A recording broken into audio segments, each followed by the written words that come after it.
Buenos días compañeros, mi nombre es Guillermo Briceño Arias, de la materia de Historia del Colegio Pablo Neruda del grado octavo, y mi tema es la Guerra de los Mil Días. A fines del siglo XIX, nuestro país vivió la guerra civil más prolongada y violenta desde la independencia. Se llamó Guerra de los Mil Días, pues duró un poco más de 3 años. Este conflicto puso fin a la regeneración, dejó a la República en la ruina y dio pie para la separación de Panamá en 1903. La división de los partidos. En el curso de la década de 1890, el proceso regenerador se debilitó. El centralismo del gobierno causaba resentimientos en provincia y los liberales quedaron excluidos de los cuerpos legislativos. Además, el gobierno adoptó medidas que aumentaron el descontento, como la llamada Ley de los Caballos, que daba al presidente amplios poderes judiciales para enfrentar las amenazas del orden público. Tanto el Partido Liberal como el Partido Conservador se dividieron. Los liberales conformaron dos grupos: los civilistas, antiguos radicales que proponían negociar con los conservadores su participación en el gobierno, y los belicistas o guerreristas, quienes veían en la guerra la posibilidad de llegar al poder.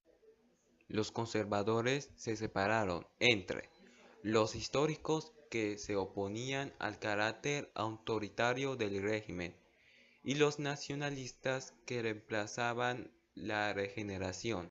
Un antecedente: la Guerra Civil de 1895.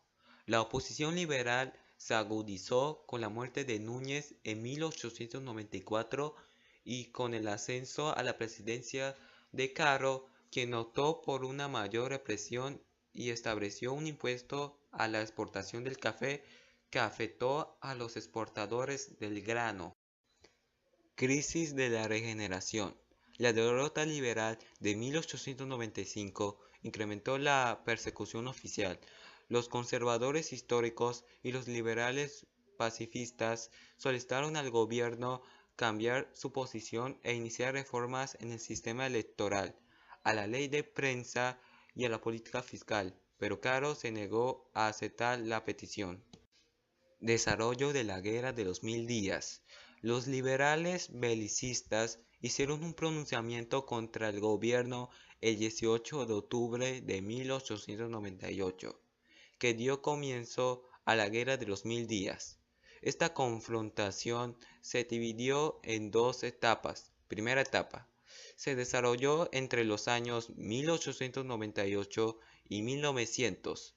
Esta etapa ha sido llamada Guerra de los Caballeros, pues en su transcurso se enfrentaron dos ejércitos relativamente organizados: las tropas del gobierno, que contaba con mejor armamento, y las tropas rebeldes lideradas por Rafael Uribe Uribe y Benjamín Herrera. Segunda etapa tuvo lugar entre los años 1900 y 1902.